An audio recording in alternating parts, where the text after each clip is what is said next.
आज हम लोग इकोनॉमिक का जो टॉपिक है टैक्सेशन वाला, टैक्स कर के बारे में, इसके बारे में हम लोग चर्चा करेंगे, पढ़ेंगे। इस वीडियो के माध्यम से हम लोग जानने का प्रयत्न करेंगे कि कर भारत में कितने प्रकार के होते हैं और किस तरह से कैसे वसूले जाते हैं, राज्य कैसे वसूलता है, राज्य का अंशदान कैसे होता है उसमें, या केंद्र का कैसे अंशदान होता है, इस सब के बारे में हम लोग चर्चा करेंगे। देखिए, टैक्स की संरचना क्या होती है। भारत में जो टैक्सेशन है उसकी संरचना है, उसका स्ट्रक्चर क्या है, टैक्स होता क्या है, कर होता क्या है। तो किसी व्यक्ति द्वारा सरकार को दिया जाने वाला एक अंश होता है जिससे सरकारें उस देश के नागरिकों को सुविधाएं प्रदान करती हैं, अलग अलग सुविधाएं प्रदान करती हैं, वो कर कहलाता है, टैक्स कहलाता है। मतलब टैक्स क्या है? तो टैक्स व्यक्तियों द्वारा सरकार को दिया जाने वाला एक अंश है जो सरकार चलाने के लिए या देश को चलाने के लिए दिया जाता है, अथवा अन्य सुविधाओं को प्रोवाइड कराने के लिए नागरिकों को या टैक्सेशन की व्यवस्था की जाती है। मुख्य रूप से टैक्स जो होता है उसके टाइप्स की अगर हम चर्चा करें कि कितने टाइप्स के कर होते हैं या टैक्स के टाइप्स कितने होते हैं, तो मुख्य रूप से 2 टाइप्स होते हैं। यानी टैक्स 2 तरह के होते हैं, एक होता है प्रत्यक्ष कर और एक होता है अप्रत्यक्ष कर। मतलब एक होता है डायरेक्ट टैक्स और एक होता है इनडायरेक्ट टैक्स। देखिए, डायरेक्ट टैक्स और इनडायरेक्ट टैक्स में अंतर क्या है, माने प्रत्यक्ष कर और अप्रत्यक्ष कर में मुख्यतः अंतर क्या है, या प्रत्यक्ष कर या डायरेक्ट टैक्स किसे कहते हैं, या अप्रत्यक्ष कर या इनडायरेक्ट टैक्स किसे कहा जाता है। तो प्रत्यक्ष कर, देखिए, याद करने की कोई ज़रूरत नहीं है कि हम रटेंगे परिभाषा तो हमको मतलब है नहीं, हमको समझ में आना चाहिए कि वास्तव में प्रत्यक्ष कर क्या होता है। प्रत्यक्ष कर जो डायरेक्ट टैक्स होता है वह एक ऐसा टैक्स है, वह एक ऐसा कर है जिस पर यह टैक्स लगाए जाते हैं, जिस व्यक्ति पर यह कर लगाए जाते हैं उसी को देना पड़ता है, वह कर उसी को अदा करना पड़ता है, उसी को चुकाना पड़ता है। यानी जिस व्यक्ति पर या जिस चीज़ पर लगाया जाता है वही टैक्स देता है, कोई अनदर पर्सन उस टैक्स को पे नहीं करता है। इस तरह से यह हो जाता है डायरेक्ट टैक्स यानी प्रत्यक्ष कर। यानी प्रत्यक्ष कर कैसा कर है? तो प्रत्यक्ष कर एक ऐसा कर है जिसमें वही व्यक्ति कर को देता है जिस व्यक्ति पर थोपा जाता है या लगाया जाता है। जैसे जो प्रत्यक्ष कर हैं वो कौन कौन से कर हैं? जैसे ब्याज पर कर, आय कर, रोजगार कर, ये सब प्रत्यक्ष कर हैं। लेकिन इन प्रत्यक्ष करों को मुख्यतः हम 2 भागों में डिवाइड कर सकते हैं। वो 2 भाग में कैसे? क्योंकि हम जानते हैं कि भारत में 2 प्रकार की सरकारें चलती हैं, एक संघीय सरकार चलती है, एक राज्य स्तरीय सरकार जो राज्य सरकार चलती है वह होती है। तो इन यानी प्रत्यक्ष कर को हम 2 भागों में बांट सकते हैं। कैसे कैसे? तो पहला भाग हम बांट सकते हैं केंद्र सरकार का जो डायरेक्ट टैक्स है वह, यानी केंद्र सरकार द्वारा लगाए गए प्रत्यक्ष कर कौन कौन है वह, और राज्य सरकार के द्वारा लगाए गए प्रत्यक्ष कर कौन कौन है वह। यानी ये तो समझ में आपको आ गया होगा कि प्रत्यक्ष कर क्या होता है। तो प्रत्यक्ष कर एक ऐसा कर है जिस व्यक्ति पे वो टैक्स लगाए जाते हैं, वह कर लगाए जाते हैं, वही व्यक्ति को अदा करना पड़ता है, पे करना पड़ता है, किसी दूसरे व्यक्ति को पे नहीं करना पड़ता है। इस तरह से जो डायरेक्ट टैक्स होता है, चूंकि भारत में संघीय व्यवस्था है इसलिए डायरेक्ट टैक्स को 2 भागों में हम बांट सकते हैं, माने केंद्र सरकार द्वारा लगाए गए डायरेक्ट टैक्स और राज्य सरकार द्वारा लगाए गए डायरेक्ट टैक्स। मतलब केंद्र सरकार द्वारा लगाए गए प्रत्यक्ष कर और राज्य सरकार द्वारा, स्टेट गवर्नमेंट के द्वारा लगाए गए जो प्रत्यक्ष कर वह है। यानी केंद्र सरकार द्वारा लगाए गए कौन कौन डायरेक्ट टैक्स यानी प्रत्यक्ष कर होते हैं? तो आयकर, इनकम पर जो टैक्स लगता है वह टैक्स केंद्र सरकार का प्रत्यक्ष कर है। निगम कर, पूंजी लाभ पर जो कर लगता है, ब्याज पे जो कर लगता है, लाभांश पे जो कर लगता है, आपको गिफ्ट जो दिए जाते हैं उपहार उस पे जो कर लगता है, या अस्थि कर लगता है, या लाभांश वितरण जो होता है उसका जो टैक्स लगे, या प्रतिभूति व्यापार कर, यह टोटल केंद्र सरकार के द्वारा, सेंट्रल गवर्नमेंट के द्वारा लगाए गए प्रत्यक्ष कर डायरेक्ट टैक्स होते हैं। अर्थात सेंट्रल गवर्नमेंट के द्वारा, केंद्र सरकार के द्वारा लगाए गए प्रत्यक्ष कर कौन कौन है? तो आयकर है, निगम कर है, पूंजी लाभ कर है, ब्याज कर है, लाभांश कर है, उपहार कर है, अस्थि कर है, लाभांश की वितरण कर है और प्रतिभूति व्यापार कर है। इतने प्रकार के जो टैक्सेस होते हैं डायरेक्ट टैक्स, प्रत्यक्ष कर, वह केंद्र सरकार के द्वारा लगाए जाते हैं। और राज्य सरकार के द्वारा कौन कौन से टैक्स लगाए जाते हैं? तो राज्य सरकार के द्वारा जो प्रत्यक्ष कर है, जो डायरेक्ट टैक्स है, वह मुख्य कौन कौन है? तो भू राजस्व, देखते हैं मलगुजारियाँ सुनने के लिए आते हैं लोग, लगभग वर्ष भर में शायद एक बार आते हैं, और आपके खेत का, जैसे पटवारी वाले भी ये लोग आते हैं। जैसे नहरों में पानी भले आए चाहे ना आए, तो पता है आप सभी को, नहर में पानी आए चाहे ना आए, लेकिन उस नहर के किनारे तक अगर आपका खेत वगैरह है तो उसका आ जाएगा बिल कि हाँ इतना आपको देना है, टैक्सेशन है। और नहर से थोड़ा सा अगर रिलेट कर लें क्वेश्चन, तो सबसे नहरों का जाल बिछाने का कार्य फिरोज तुगलक ने किया था, जैसा मैं पहले बताया भी था। सब भारत में नहरों का जो जाल बिछाया था उसने ही बिछाया था। तो भू राजस्व कर या राज्य सरकार लगाता है, राज्य सरकार द्वारा लगाया गया डायरेक्ट टैक्स है। कृषि पर जो आय कर लगता है, कृषि आयकर, वो भी राज्य सरकार द्वारा लगाया गया टैक्स है, जो कृषि पर लगाया जाता है। व्यवसाय पर जो टैक्स लगाया जाता है वह भी राज्य सरकार द्वारा लगाया गया है डायरेक्ट टैक्स। होटल प्राप्तियों पर, जो होटल वगैरह होते हैं उस पे जो टैक्स लगते हैं वह भी राज्य सरकार, स्टेट गवर्नमेंट द्वारा लगाए गए डायरेक्ट टैक्स हैं। फिर अचल संपत्ति, ये बहुत इंपॉर्टेंट है। अचल संपत्ति पर जो टैक्स है वह किस प्रकार का टैक्स है? तो वह टैक्स प्रत्यक्ष कर है, मतलब जिसका अचल संपत्ति होगा उसी पे लगाया जाएगा, किसी दूसरे पे नहीं लगाया जाएगा, इसलिए प्रत्यक्ष कर है। और यह प्रत्यक्ष कर राज्य सरकार द्वारा लगाए जाते हैं, स्टेट गवर्नमेंट द्वारा लगाए जाते हैं। फिर रोजगार पर जो टैक्सेज लगते हैं, रोजगार पर जो कर लगाए जाते हैं, वो भी एक प्रकार का प्रत्यक्ष कर है, वह उसी व्यक्ति पे लगता है जिसका रोजगार है, अनदर पर्सन पे नहीं लगता है। तो इसको कौन लगाता है? राज्य सरकार लगाती है। फिर पथ कर, पथ का मतलब जैसे रास्ते पर जो कर लगाए जाते हैं, नेशनल हाईवे वगैरह हो गया सब, इस पर जो टैक्स लगाया जाता है, एनएच हो गया, राष्ट्रीय राज्य मार्ग हो गया, जिस राज्य से गुजरता है उस पर जो टैक्स लगाए जाते हैं कौन लगाता है? राज्य सरकार लगाता है। इस तरह से ये प्रत्यक्ष कर रहे हैं। यानी प्रत्यक्ष कर कौन कौन है? तो आयकर किस में आता है? प्रत्यक्ष कर में आता है। निगम कर प्रत्यक्ष कर में आता है। पूंजी लाभ कर प्रत्यक्ष कर में आता है। ब्याज भी, ब्याज पर लगा हुआ कर प्रत्यक्ष कर में आता है। लाभांश, उपहार, प्रतिभूति व्यापार, लाभांश, पथ कर, जिसमें से सबसे ज़्यादा इम्पॉर्टेंट आयकर है। पथ पर, सड़कों पर लगने वाला कर, ये इंपॉर्टेंट है, नहीं किस पे लगता है, ये किस प्रकार का कर है? तो प्रत्यक्ष कर है, लेकिन दो भागों में बटा हुआ है, केंद्र सरकार द्वारा लगाया गया और राज्य सरकार द्वारा लगाया गया। भू राजस्व, कृषि पर, व्यवसाय पर, अचल संपत्ति पर, रोजगार पर, ये भी लगाया गया एक प्रकार का प्रत्यक्ष डायरेक्टली टैक्स है, जो केवल और केवल स्टेट गवर्नमेंट के द्वारा ही लगाए जाते हैं और वसूले भी स्टेट गवर्नमेंट के द्वारा ही जाते हैं। उसके बाद से दूसरे प्रकार का जो टैक्स है उसका नाम है अप्रत्यक्ष कर, माने इनडायरेक्ट टैक्स। देखिए क्या है इनडायरेक्ट टैक्स, अप्रत्यक्ष कर क्या है? एक ऐसा कर है जिस पे लगाया तो किसी दूसरे पे जाता है, लेकिन उसका इफेक्ट किसी अनदर पर्सन पे पड़ता है, वह होता है इनडायरेक्ट टैक्स। यानी इनडायरेक्ट टैक्स ऐसा टैक्स है जो लगाया किसी और पे जाता है और उसका इफेक्ट किसी दूसरे पे पड़ता है। जैसे एक माचिस देख लीजिए, माचिस के कंपनी पर 1 रुपये की उस पर लिखा होता है इनकमिंग ऑफ ऑल टैक्सेस। तो माचिस की कंपनी पर गवर्नमेंट अप्रत्यक्ष रूप से टैक्स लगाई है, लेकिन वह कंपनी किसी थोक विक्रेता को बेचती है माचिस, वह थोक विक्रेता किसी दुकानदार को बेचता है और वह दुकानदार सीधे नागरिक को बेचता है। तो कहता है कि टैक्स वाला हम दे दिए आप मत दीजिएगा, ऐसे बोलता है? नहीं बोलता है, वो तो टैक्स सहित दाम जोड़ के आपसे लेता है।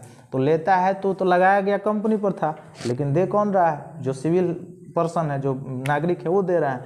तो इस प्रकार के जो टैक्स होते हैं अप्रत्यक्ष कर, लगाया किसी अनदर पर्सन पे जाता है, इसका इफेक्ट किसी अनदर पर्सन पे पड़ता है, इसका प्रभाव अन्य लोगों पे पड़ता है, इसलिए इसको अप्रत्यक्ष कर या इनडायरेक्ट टैक्स कहा जाता है। जैसे डायरेक्ट टैक्स में भी 2 प्रकार के टैक्स थे, एक केंद्र सरकार द्वारा लगाया गया, एक राज्य सरकार द्वारा। ठीक अप्रत्यक्ष कर में भी 2 तरह से, एक केंद्र सरकार द्वारा लगाया गया इनडायरेक्ट टैक्स और एक राज्य सरकार द्वारा लगाया गया इनडायरेक्ट टैक्स है। आइए देखते हैं हम लोग कि केंद्र सरकार द्वारा कौन कौन से अप्रत्यक्ष कर लगाए जाते हैं। तो केंद्रीय उत्पाद शुल्क, जो सेंट्रल गवर्नमेंट का जो उत्पादन शुल्क होता है वो भी एक प्रकार का अप्रत्यक्ष कर है और केंद्र सरकार द्वारा लगाया जाता है। सीमा शुल्क, बॉर्डर शुल्क जो लगाया जाता है, एक राज्य एक सीमा से दूसरे सीमा में प्रवेश करने पर जो वस्तुओं पे टैक्स लगते हैं वह टैक्स किसके द्वारा लगाया जाता है? केंद्र सरकार के द्वारा। यह भी एक प्रकार का अप्रत्यक्ष कर है। जैसे प्याज देखिए महाराष्ट्र चलता है, आता है उत्तर प्रदेश में, वहाँ पे कुछ रेट अलग है, यहाँ पर आएगा तो कुछ ज़्यादा हो जाएगा, क्योंकि जिस जिस सीमाओं से वो होके आएगा उस सीमा से वो टैक्सेस बढ़ते जाएंगे। इस प्रकार से केंद्रीय उत्पाद शुल्क, सीमा शुल्क, सेवा कर जो सर्विस टैक्स लगता है वह हो गया, केंद्रीय व्यापार कर और केंद्रीय बिक्री कर। इतने प्रकार के जो टैक्स हैं वह केंद्र सरकार द्वारा लगाए गए अप्रत्यक्ष इनडायरेक्ट टैक्स हैं। यानी केंद्रीय उत्पादन शुल्क, सीमा शुल्क, सेवा कर, केंद्रीय व्यापार कर, केंद्रीय बिक्री कर, ये सभी कर केंद्र सरकार द्वारा लगाए गए अप्रत्यक्ष इनडायरेक्ट टैक्स होते हैं। और राज्य सरकार द्वारा लगाया गया इनडायरेक्ट टैक्स कौन है? तो राज्य सरकार द्वारा लगाया गया इनडायरेक्ट टैक्स यानी अप्रत्यक्ष कर के रूप में आ जाएगा शिक्षा पर लगाया गया उपकर। शिक्षा पे कर नहीं, अगर शिक्षा पे कर की बात किया जाए तो सेंट्रल गवर्नमेंट की बात हो जाएगी, लेकिन शिक्षा पर उपकर जो लगेगा वो राज्य सरकार द्वारा लगाया जाता है। परिवहन, जितने भी परिवहन चलता है, जैसे बस सेवा जो चलाया जाता है, ट्रांसपोर्ट चलाए जाते हैं, तो उस पे लगने वाला जो टैक्स है वो राज्य सरकार द्वारा लगाया गया टैक्स है। फिर वैट जो लगाया जाता था, अभी तो वैट बंद है, अब इसके जगह पर एक नया आ गया है। अभी इसके सेकेंड पार्ट में हम लोग पढ़ेंगे, ये तो फर्स्ट पार्ट है टैक्स का, इसका सेकेंड पार्ट वाला जो वीडियो आएगा उसको विस्तृत पढ़ेंगे हम लोग। एक वैट के जगह पे अब नया टैक्स आ गया है 2017 से, GST, goods and service tax. अब वैट नहीं लगता है, नहीं तो अलग अलग राज्य अलग अलग वैट लगाता था, अब एक हो गया, सब राज्य एक तरह का जो भी GST के अंतर्गत वस्तुएं आती होंगी वो सब एक राज्य में, सब राज्यों में एक ही रेट पे मिलेगा, एक ही टैक्स लगता होगा। और वैसे वैट रहता था वैल्यू एडेड टैक्स, इसका फुल फॉर्म होता है वैल्यू एडेड टैक्स। तो जो सामान खरीदा जाता था 50 रुपये का, अब अलग अलग राज्य अलग अलग अपना टैक्स लगाता था। बिहार सरकार अलग टैक्स लगा देता था, यूपी सरकार अलग से टैक्स लगा देता था, इसी को बांध के कर दिया GST। ये एक प्रकार का टैक्स पूरे भारत भर में लगेगा, वह है GST, गुड्स एंड सर्विस तक, गुड्स एंड सर्विस टैक्स यानी वस्तु एवं सेवा कर है। इसको हम लोग विस्तृत पढ़ेंगे इसके पार्ट 2 में। फिर यहाँ पर केवल यहाँ पर देखें कि जो वैट लगता है और परिवहन लगता है शुल्क, परिवहन शुल्क हो गया, वैट शुल्क हो गया, शिक्षा पे कर हो गया, व्यापार कर पे जो शुल्क हो गया, ये सब राज्य सरकार द्वारा लगाया गया अप्रत्यक्ष कर है। बिक्री पर कोई विज्ञापन अगर दिया जाता है, बड़ा प्रचार होता है, देखते हैं जब आता है चुनाव उससे पहले बड़ी प्रचार होता है, ऐड दिया जाता है।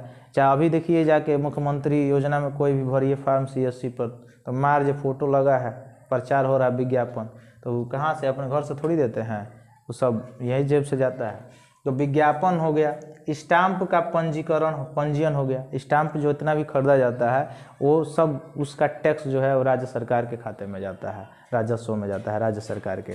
तो राज्य सरकार के द्वारा लगाया गया कैसा टैक्स है? अप्रत्यक्ष इनडायरेक्ट टैक्स है।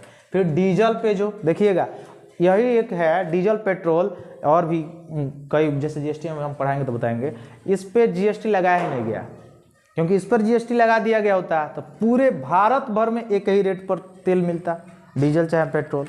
तो देखिए इसको नहीं लगाया गया, इसमें कितनी विडंबना है। क्यों इसलिए नहीं लगाया गया है कि इसलिए उत्तर प्रदेश में अभी जाइए तो पेट्रोल का दाम अलग है, बिहार में जाइए 5 रुपये अधिक है, उससे के अगले राज्य में जाएंगे तो 2 रुपया 3 रुपया अधिक है, क्योंकि जिस जिस राज्य के सीमाओं से होकर गुजरेगा उसमें सीमा शुल्क जुटता जाएगा, क्योंकि इसको GST के दायरे से बाहर रखा गया है।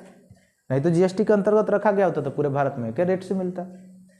तो डीजल पर, पेट्रोल पर सट्टाबाजी लोग करते हैं उस पर, या चुंगी पर जो कर लगाया जाता है, इलेक्ट्रिक पर जो कर लगाया जाता है, विद्युत पर जो टैक्स आता है, या मनोरंजन जो सिनेमा हॉल में आप लोग देखने जाते हैं सिनेमा हॉल में, तो उस मनोरंजन पर जो टैक्स लगाता है गवर्नमेंट, जैसे देखते हैं कभी कभी टिकट बड़ी महंगा बिकता है, कोई ऐसी ब्लॉकबस्टर मूवी आती है तो टैक्स जो उस पर लगाता है गवर्नमेंट, वो कौन सा होता है? स्टेट गवर्नमेंट लगाता है, केंद्र सरकार नहीं लगाता है, राज्य सरकार द्वारा लगाया गया अप्रत्यक्ष कर है। फिर एक बार देख लेंगे कि राज्य सरकार द्वारा लगाया गया अप्रत्यक्ष कर कौन कौन है, जो कि बहुत ही इंपॉर्टेंट है, बहुत ज़्यादा पूछा जाता है इसमें से क्वेश्चन। मनोरंजन पे कर, टीवी टेलीविजन, जो भी टीवी टेलीविजन का मतलब कि सिनेमा हॉल, उस पर जो टैक्स लगता है वह हो गया। या पार्क में भी जाते हैं आप, किसी राज्य के पार्क में, जैसे आप कंपनी गार्डन चले जाइए इलाहाबाद में, तो वहाँ पर तो अभी ठीक ठाक है, उसके बगल में एक पार्क है, उसमें चले जाएंगे तो टैक्स लगता है, तो केंद्र सरकार नहीं लगाती है, स्टेट गवर्नमेंट लगाती है। तो स्टेट गवर्नमेंट मनोरंजन पर लगने वाला शुल्क है।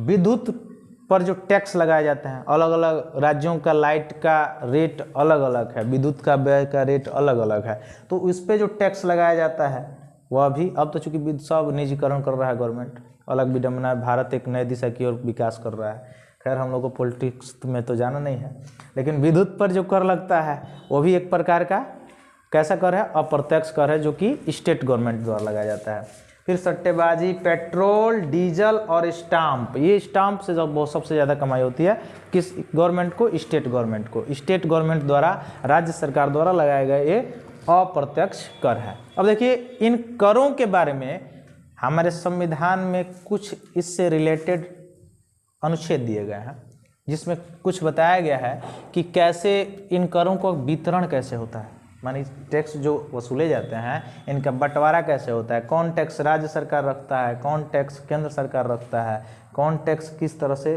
किसके पास संचित रखा जाता है। तो उसके बारे में हमारे संविधान में पहला है 268 268 अनुच्छेद संख्या 268।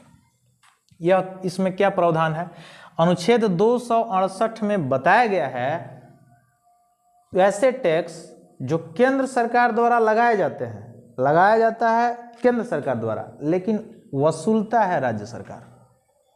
यानी ऐसे टैक्स जो केंद्र सरकार लगाता है, राज्य सरकार वसूलता है, उस प्रकार के टैक्स की व्यवस्था 268 में है। जैसे स्टाम्प पर शुल्क हो गया, केंद्र सरकार लगाता है, राज्य सरकार उसको वसूलेगा।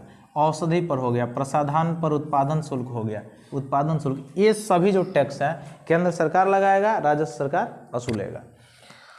दूसरे प्रकार में अनुच्छेद 269 में क्या लिखा गया है, तो अनुच्छेद 269 में लिखा गया है कि केंद्र सरकार लगाता है इस टैक्स को, केंद्र सरकार लगाया गया और केंद्र सरकार ही उसको एकत्रित करेगा, केंद्र सरकार ही इसको लगाएगा, केंद्र सरकार ही इसको एकत्रित करेगा। लेकिन एकत्रित करने के बाद इन राजस्वों को राज्यों को सौंप देगा, जिन राज्यों से रिलेटेड होगा उस राज्य को सौंप देगा। यानी 269 में क्या लिखा गया है कि केंद्र सरकार द्वारा ही टैक्स लगाए जाएंगे और केंद्र सरकार द्वारा ही इसकी वसूली की जाएगी, लेकिन उन राज्यों को यह राजस्व सौंप दिया जाएगा, जिम्मेदारी दे दी जाएगी उन राज्यों को संग्रहित करने के लिए जो राज्य इससे रिलेटेड होंगे।